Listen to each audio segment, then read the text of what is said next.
사도신경하심으로 신앙 고백하겠습니다.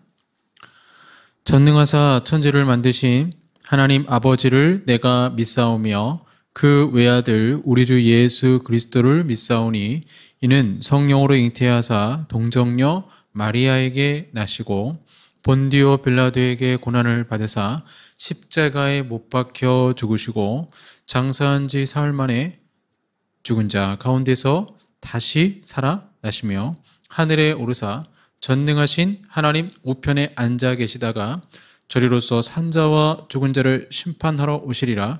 성령을 믿사오며 거룩한 공예와 성도가 서로 교통하는 것과 죄를 사하여 주시는 것과 몸이 다시 사는 것과 영원히 사는 것을 믿사옵나이다. 아멘. 네, 찬송가 29장 성도여 다 함께 찬송하겠습니다. 찬송가 29장입니다.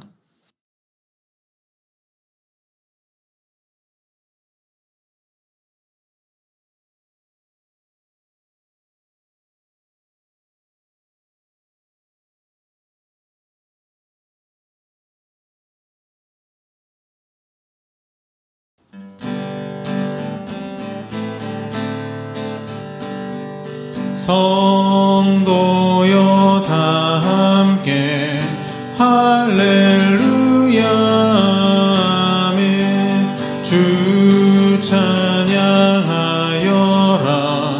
할렐루야 아멘. 주 보좌 앞에서 택하신 은혜를 다 찬송하여라 할렐루야 아멘. 만물을 열어라 할렐루야 아멘. 온 하늘 울려라 할렐루야 아멘. 인도자 되시며 친구가 되신 주 그 사랑 끝없다 할렐루야 아멘. 주 찬양하여라 할렐루야 아멘. 찬양은 끝없다 할렐루야 아멘. 거룩한 집에서 준총 기리며 늘 찬송 부르자 할렐루야 아멘.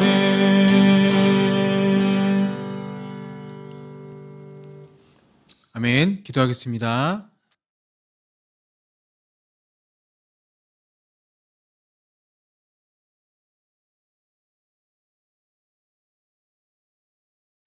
사랑의 아버지 하나님 감사합니다. 한 주간도 지켜주시고 역사하시는 아버지 하나님, 올 한 해 저희들의 방패가 되어주시고 의지하고 기도하고 응답받는 그런 놀라운 삶의 역사를 주관하심을 주여 믿습니다.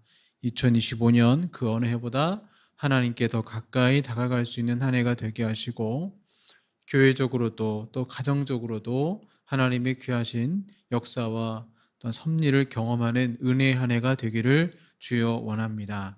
주님의 온전한 치료하심의 역사가 우리 성도들 각 가정에 임하게 하시고 또한 말씀을 듣는 가운데 한 개인의 영혼 가운데도 말씀하셔서 그 심령 골수를 쪼개는 그 말씀이 그 영혼을 솟행케 하시며 능력으로 이 시간 함께 하심을 주여 믿습니다.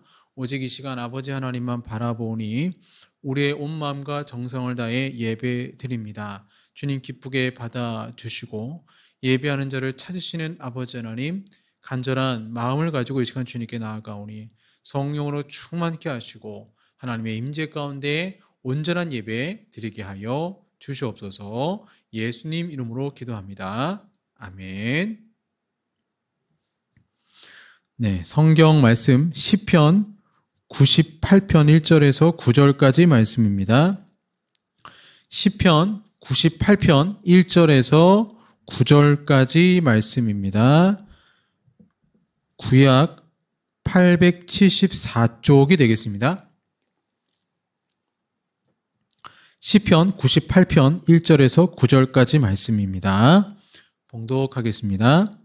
새 노래로 여호와께 찬송하라. 그는 기이한 일을 행하사 그의 오른손과 거룩한 팔로 자기를 위하여 구원을 베푸셨음이로다. 여호와께서 그의 구원을 알게 하시며 그의 공의를 문 나라의 목전에서 명백히 나타내셨도다. 그가 이스라엘의 집에 베푸신 인자와 성실을 기억하셨으므로 땅 끝까지 이르는 모든 것이 우리 하나님의 구원을 보았도다. 온 땅이여 여호와께 즐거이 소리칠지어다. 소리내어 즐겁게 노래하며 찬송할지어다. 수금으로 여호와를 노래하라. 수금과 음성으로 노래할지어다. 나팔과 호각 소리로 왕이신 여호와 앞에 즐겁게 소리칠지어다. 바다와 거기 충만한 것과 세계와 그 중에 거주하는 자는 다 외칠지어다.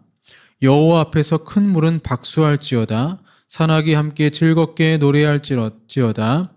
그가 땅을 심판하러 임하실 것임이로다. 그가 의로 세계를 판단하시며 공평으로 그의 백성을 심판하시리로다. 아멘.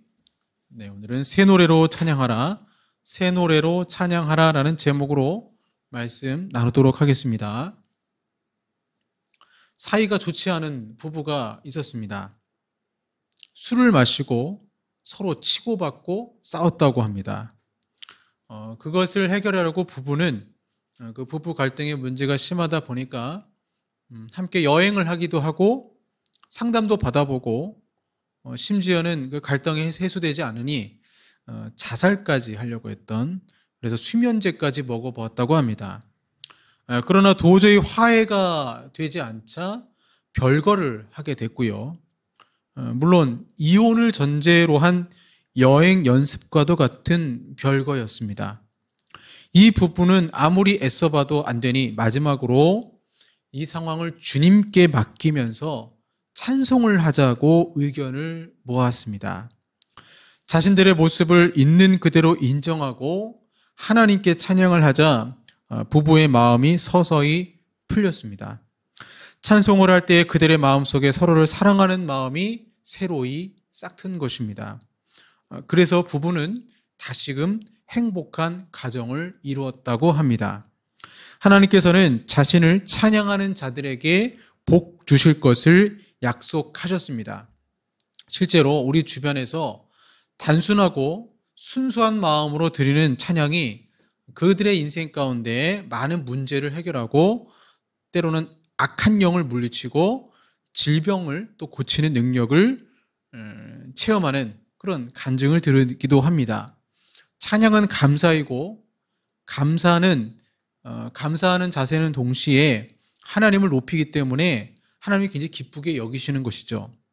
하나님의 약속을 신뢰하면서 찬양하는 생활을 새롭게 시작할 때 2025년 우리의 삶이 분명 바뀔 것입니다. 시편 147편 11절 14절에 이런 말씀이 있어요. 시온아 내 하나님을 찬양할지어다. 저가 내 문빗장을 견고히 하시고 너의 가운데 자녀에게 복을 주셨으며 내 경내를 평안케 하시고, 복을 주시고 경내를 평안케 하시는 하나님을 찬양할지어다. 시편 기자 고백하고 있습니다. 이 찬양이라는 말의 원래 뜻은요, 무엇을 높인다라는 의미가 있죠. 저스트 코넬 옛날 책이지만 찬양이라는 그런 책 참 좋은 책이에요. 그 책에 보면 이제 원어적인 측면에서 또 찬양이 무엇인지 성경적 근거를 대면서 찬양을 이야기를 하죠.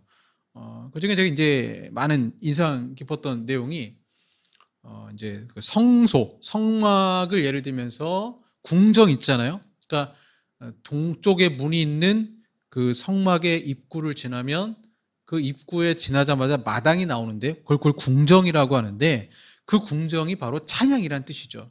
그래서 하나님께 제사하는데 구원을 받은 백성이 가장 먼저 무엇을 하느냐? 찬송을 한다는 거죠. 찬양을 한다는 것입니다. 가끔 이제 찬양 인도하시는 분들이 이런 실수를 할 때가 있어요. 준비 찬양하시겠습니다. 예, 준비 찬양하겠습니다. 성경에 준비 찬양이란 말은 없죠. 왜냐하면 번제단이 있고 성소에 물두멍이 있고 마당이 있는데 마당이 찬양이라는 뜻 아니겠습니까? 그래서 들어가자마자 예배인 거예요. 들어가자 찬양, 그러면 찬양은 준비 찬양이란 말이 아니고 그냥 하나님께 예배 드리는 것이죠. 찬양도 예배에 속한 것이기 때문에 그렇습니다. 우리가 보통 또한 새 노래로 찬양하라 라고 하면 그 개념을 성경적 개념이 아니라 상식적인 개념으로 이해하는 경우가 있습니다. 새 노래라는 말을 그 단어의 뜻대로 CCM 어떤 새로운 앨범 나오는 찬양이 아니에요. 오늘은 특별히 찬양시이며 감사시에도 속한 시편 98편을 통해서 2025년 우리가 불러야 할 새 노래가 무엇인가, 어떤 의미인지 말씀을 통해 살펴보겠습니다. 예전에 교회 선배 중에 그 태권도 체육관을 운영하는 선배가 있었어요. 이분이 참 찬양을 좋아했어요.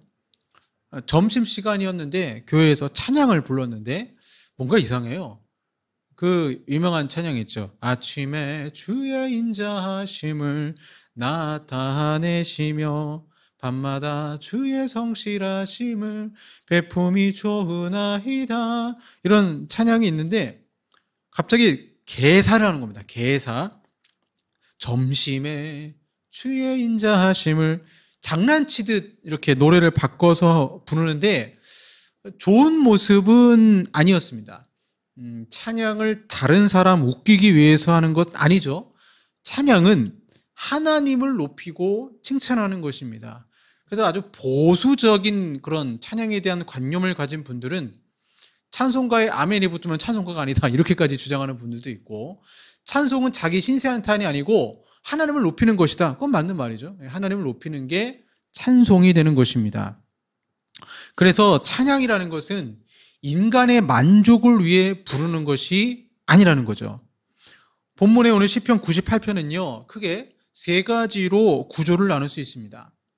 1절에서 3절까지 새 노래로 노래하라 라고 말하고 있고, 4절에서 6절까지 온 땅이여 노래하라 말하고 있고, 7절에서 9절까지 자연 세계도 노래하라, 피조 세계. 그래서 새 노래로, 개인이 새 노래로 노래하고, 그 다음에 4절 6절에서는 온 땅이여 노래하라 그러고, 그 다음에 7절 9절에서는 모든 피조 세계. 그러니까 1절과 3절에서는 이스라엘 민족에게 노래할 것을 요청하고 있고, 4절과 6절에서는 만방이 모든 민족에 노래할 것을 요청하고 있고, 7절에서 9절에서는 모든 피조된 세계들이 하나님을 찬양하라고 말하고 있습니다. 점층적 구조죠. 점점 크게 확대가 되고 있죠.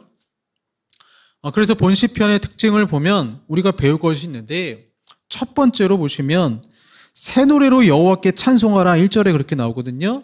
이 부분이 권형이 아니고 명령형으로 되어 있다는 것입니다. 1절에 새 노래로 찬송하라, 4절에 소리칠지어다, 8절에도 노래하라 이렇게 말하고 있어요.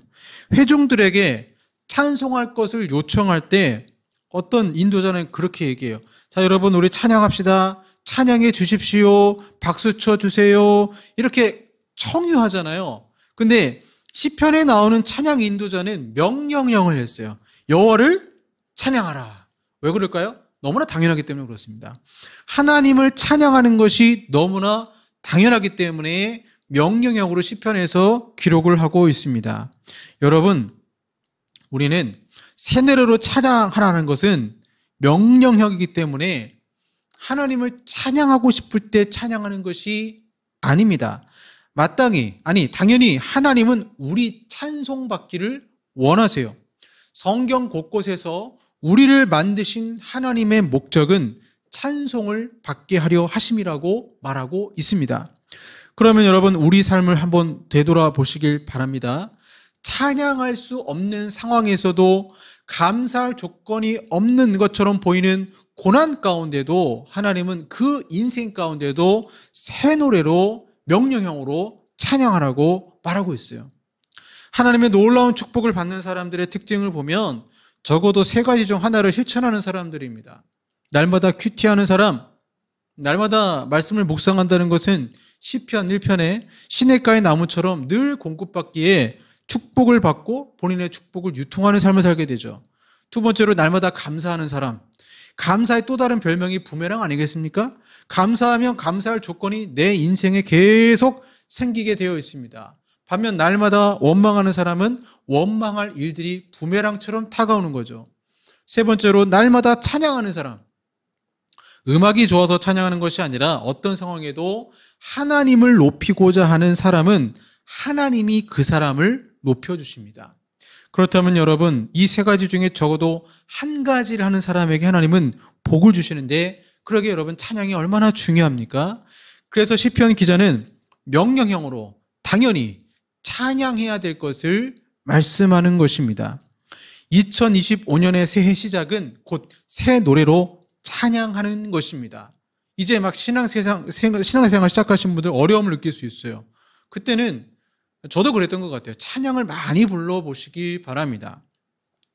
2020년에 불렀던 나의 등 뒤에서 나를 도우시는 주, 2021년에 몸이 아팠다면 나의 인생길에서 지치고 고나여 매일처럼 주저앉고 싶을 때 다가와 손 내미시네.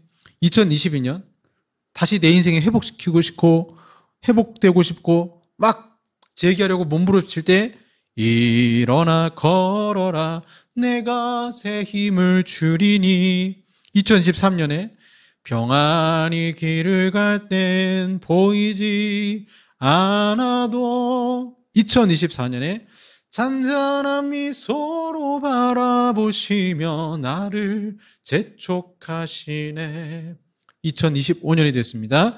일어나 걸어라 내가 새 힘을 주리니. 똑같은 나의 등 뒤에서를 우리는 부르지만 매년 부를 때 이 노래 가사가 우리 인생과 공명을 합니다. 공명을 해요. 그래서 가사가 매년 새롭게 느껴지는 것입니다. 새 노래라는 것이 새로운 장르의 노래를 말하는 것이 아니라 나의 삶의 정황에서 새롭게 다가오는 옛 노래를, 예를 들어 그 크신 하나님의 사랑, 군대에 있을 때 특송을 많이 불렀어요. 그중에 많이 불렀던 부대에서 많이 불렀던 특송이 이제 GOP 부대마다 돌아다닐 때가 많았는데, 그때 이제 군중병이 특송 한 곡 해주세요 그러면 304장을 참 많이 불렀습니다. 그 군 시절에 불렀던 304장하고요 담임 목회가 되고 난 다음에 304장은 의미가 달라요.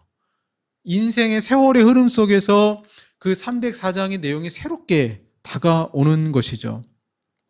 제 인생의 새 노래가 되었고, 하나님은 그 삶의 정황에서 옛 노래가 아니라 새 노래로 하나님을 찬양하다 보면 명령형이지 않습니까? 우리 인생이 새롭게 펼쳐지는 것입니다.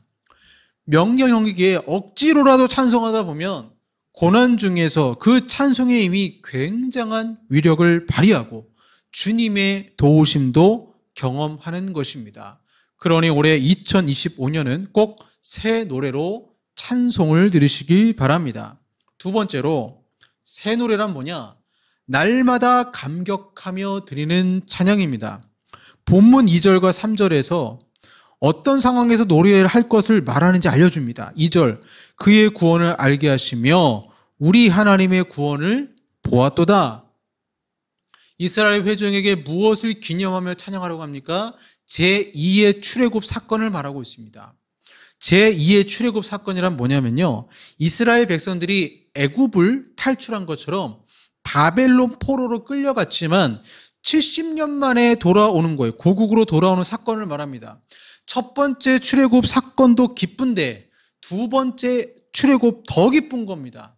즉 시편 기자는 하나님이 날 구원하신 그 사건을 날마다 감격하며 찬송을 드리라는 것이죠.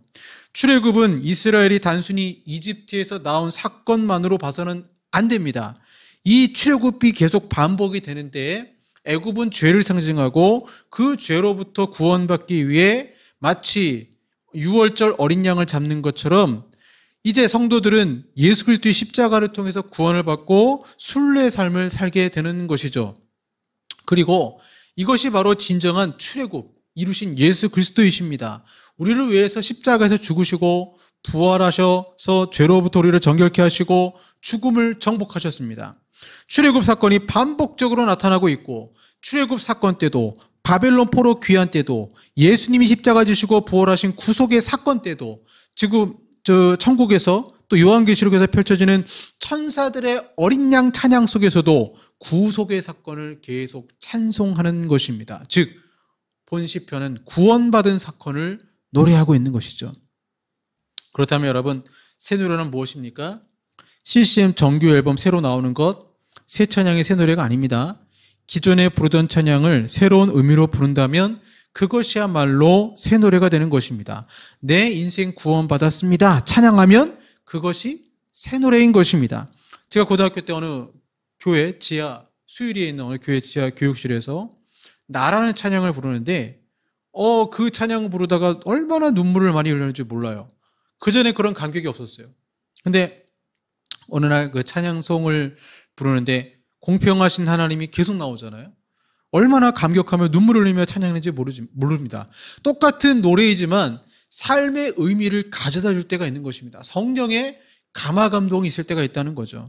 주님 말씀하시면 내가 나가리다. 주님 뜻이 아니면 내가 멈춰서리다. 중국에서 선교를 할 때, 선교 잠깐 할 때, 그때 중국 공안 경찰에 쫓기면서 이 찬양을 불렀을 때 굉장한 선교적 마인드를 가지고 뜻하신 그곳에 주님이 가라고 하면 쫓기는 신세랄지라도 교통대학교 가라고 하면 중국의 교통대학교 가고 토종 마을 가라고 하면 마을 가겠습니다. 그래서 그때 그 찬양은 제 선교의 그 당시 하나님의 인도하심이었습니다.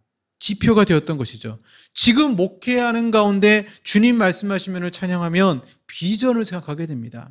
그냥 의미 없는 찬양이 아니라 내 삶에 비추어진 찬양의 가사가 새롭게 다가오는 것입니다. 이스라엘 백성들의 입장에서 한번 본문상을 생각해 보면 한번 출애굽한 백성들은 다시 죄를 짓기 시작했습니다. 우상 숭배하고 하나님의 징계도 받고 예루살렘 성전은 무너지고 바벨론 포로로 끌려갑니다. 그런데 하나님이 이스라엘을 잊지 않으시고 탕자처럼 방하는 이 백성에게 다시 은혜를 베푸시는 것입니다. 그러니 하나님의 구원을 새롭게 찬양하는 것입니다. 그래서 찬양의 영역이 넓어지는 거예요. 민족적 차원에서 구원에 대한 감사가 뒤이어서는 모든 열방 앞에서 구원의 감격을 노래하고 이제는 전 우주적 찬송이 되어 피조세계도 하나님을 찬양할 것을 명령형으로 외치는 것입니다. 지금 여러분의 삶의 정황은 어떻습니까? 새 노래를 찬양하고 있습니까? 가사를 생각하며 찬양하고 있습니까? 마음에 없는 그런 찬양, 멜로디에 흥얼거리며 음악적으로만 찬양하고 있는 것은 아닙니까? 찬양에는 영성이 있어서 영성이 있는 사람이 삶을 노래하면 그 영향력이 회중들에게 미치게 되어 있다는 것입니다. 그래서 다윗의 시편은 많은 사람에게 감동을 주는 것입니다. 그러니 여러분, 날마다 우리는 새 노래를 불러야 하는 것입니다. 세 번째로, 새 노래는 하나님 나라의 완성을 바라보며 찬양하는 것입니다. 특별히 오늘 본문 9절에서는 그가 의로 세계로 판단하시며 공평으로 그의 백성을 심판하시리로다, 이러한 표현을 종말론적 찬양시라고 부릅니다. 단순히 현재 구원받은 것만 노래하는 것이 아니라 미래적 종말 사건, 곧 하나님의 나라가 완성됨을 바라보며 하나님을 찬양하는 것입니다. 우리의 대부분의 찬양의 시점은 과거이나 현재입니다. 그렇죠? 과거 날 구원하신 것을 찬양하고 현재 감사한 것을 찬양합니다. 그러나 찬양의 시점은 마땅히 미래적인 부분도 있습니다. 내 사모하는 주님 온 세상 구주시라, 주님 다시 오실 때까지 내 사모하는 주님 영광의 왕이시라, 이 찬양이 미래적 시점을 찬양하는 것입니다. 마라나타 찬양도 마찬가지고요. 실제로 초대교회 성도들이 많이 찬양한 것은 예수님의 다시 오심이었습니다. 이 땅에 하나님의 나라가 실현되고 하나님이 다스리는 나라가 되도록 초대교회 성도들은 환난과 핍박 속에서도 찬양한 것입니다. 그럼 왜 미래적 시점의 찬양이 중요하겠습니까? 미래적 시점의 찬양은 그 사람의 인생관 또는 목적을 드러내는 거예요. 초대교회 성도들이 마라나타 아멘 주 예수여 오시옵소서 찬송함은 실제로 그들은 주님을 기다리며 살았다라는 것입니다. 그러니 미래적 시점으로 찬양한다면 그 일을 위해 힘쓰는 신자가 되는 것이죠. 하나님의 통치를 찬양하고 공의를 찬양한다면 이 세상의 부조리한 것을 없애기 위해 노력할 것이며 현재의 삶 속에서 섬길 것입니다. 이것이 새 노래입니다. 과거 은혜 주신 것을 감사, 현재 또 은혜 주신 것을 감사, 미래 하나님의 나라가 완성될 것을 노래하며 감사하는 것입니다. 고등학교 때요, 한 중창단 가르쳤던 후배가 고민 상담을 한 적이 있습니다. 선배님, 고민이 있습니다. 제가 다니는 교회 어떤 자매를 너무 좋아합니다. 그런데 그 자매는 저에게 관심이 없습니다. 아주 진부한 내용의 상담이었어요. 그래서 어느 날 이 친구가 자기 교회에서 찬양 페스티벌을 한대요. 저를 초청했어요. 그 면목동에 있는 사가정인가? 사가정역에 내려서 그 교회 갔었는데 그 친구가 좋아한다는 자매가 찬양 인도를 하더라고요. 인도를 하는데 찬양을 너무 잘하는 거예요. 노래를 잘해서 잘한다는 게 아니고 그 찬양을 부르는 모습이 정말 성령의 임재함 가운데 얼굴이 환한 가운데 찬양하더라고요. 제가 속으로 생각했습니다. 이 친구가 좋아할 만하네. 얼굴이 예쁘지는 않았어요. 평범한 자매였는데 찬양을 부르는 모습이 너무나도 매력적인 것입니다. 사랑하는 여러분, 우리가 새 노래로 찬양한다면 우리의 인생이 바뀌고 정말 세상에 매력적인 사람으로 비춰질 것입니다. 인생이 녹아진 상황에서의 찬송을 부르면 그러한 은혜가 끼쳐지는 것입니다. 어떤 그 글을 보니까요, 호와 여객선 런던호가 300여 명의 승객을 태우고 대서양을 운행하고 있었다고 합니다. 그런데 갑자기 거대한 태풍이 몰아쳐서 배가 암초에 충돌하고 말았다는 거예요. 배 안은 순식간에 아수라장으로 변했습니다. 성난 파도가 사납게 밀려들어와 승객들을 삼켰고 사람들은 고함을 지르며 이리저리 날뛰었습니다. 평화롭던 배 안은 아비규환의 현장으로 바뀌었고 그때 선실의 귀퉁이에서 찬송가 소리가 들렸습니다. 한 소녀가 평안한 표정으로 찬송가 439장 만세반석 열린 곳에를 부르고 있었습니다. 사람들은 한두 명씩 소녀의 노래를 따라 부르기 시작했고 그때부터 배 안은 평온을 되찾았습니다. 승객들은 우렁창 찬송으로 파도 소리를 지압했습니다. 그들은 죽음에 대한 공포를 잊고 찬송을 부르며 행복한 최후를 맞았던 것이죠. 한 소녀의 아름다운 찬송이 사람들의 마음에서 두려움을 내쫓았습니다. 감사의 노래는 마음의 두려움을 치유하는 약이 되는 것이죠. 그래서 저는 이 글을 읽고 어떤 생각 들었냐면 찬송하다 하나님 나라 가면 얼마나 좋을까. 죽기 싫어가지고 막 발버둥 치면서 너무 아파요, 너무 고통스러워요 이렇게 죽는 게 아니라 하나님 내 영혼을 받아주세요 하고 찬송하며 주님께 가는 게 얼마나 행복할까라는 상상을 하게 되었습니다. 2025년은 2024년에 불렀던 찬양이 아니고 2025년은 올해밖에 새 노래로 하나님께 영광 돌리시는 저 여러분 되기를 소망합니다. 기도하겠습니다. 하나님 아버지 감사합니다. 과거의 노래가 아니라 성경은 새 노래로 주님을 찬양하라고 말하고 있습니다. 우리의 2025년의 이 삶 속에서 원망과 불평이 우리 입술에 나오는 것이 아니라 그때마다 감사와 또 찬송으로 영광 돌리게 하시고 미래적 하나님 나라의 완성까지도 찬양했던 이스라엘 백성들처럼 우리들도 주님의 나라의 완성을 꿈꾸며 찬양하는 자들이 되게 하여 주시옵소서.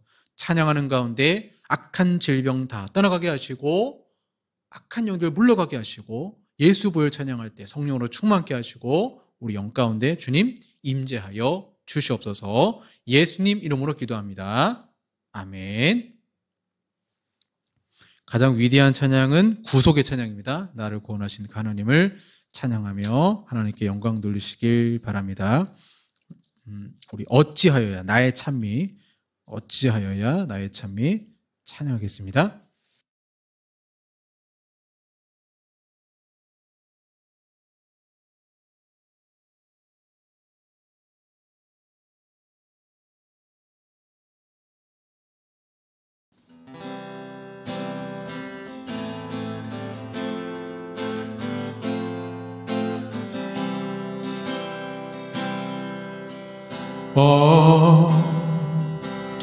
어찌하여야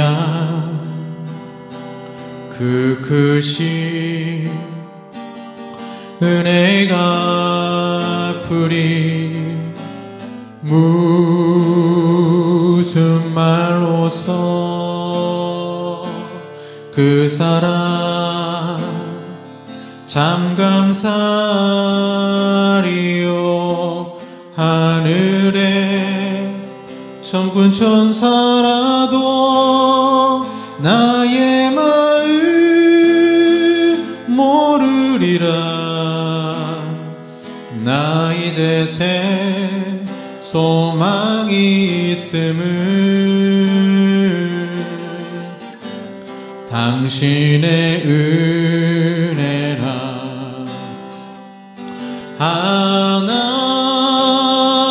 하나님께 영광,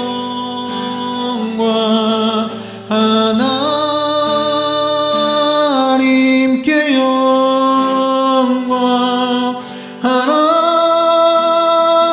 하나님께 영광. 날 사랑하신 주 그 피로 날 구하사 죄에서 건지셨네.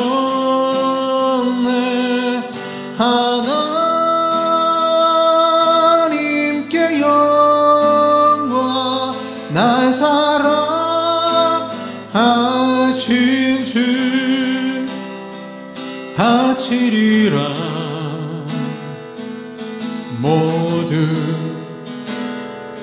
나의 일생을 당신께 세상 영광 명예도 갈보리로 돌려보내리.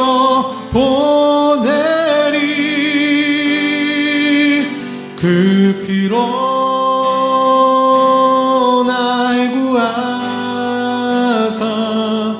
죄에서 건지셨네.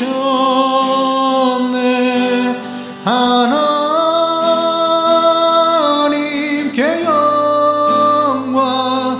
날 사랑하신 주.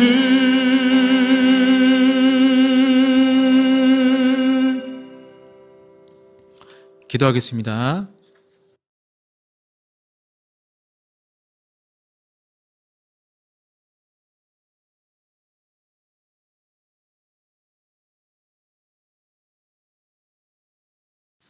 하나님 아버지 앞에 찬송과 영광을 돌립니다. 또한 우리의 마음을 다해 정성을 다해 귀한 예물 드리며 11조 감사 선교로 우리의 기도를 주님께 드립니다. 주님 기쁘게 받아주시고 2025년 새로운 노래, 감사의 노래, 하나님께 감사 찬송 많이 부를 수 있도록 도와주시고 또 한 주간의 삶 속에서도 주님이 하셨습니다 고백하며 구원받는 그 구속의 삶을 경험하고 또 치유함받는 은혜가 있게 하여 주시옵소서. 예수님 이름으로 기도합니다. 아멘.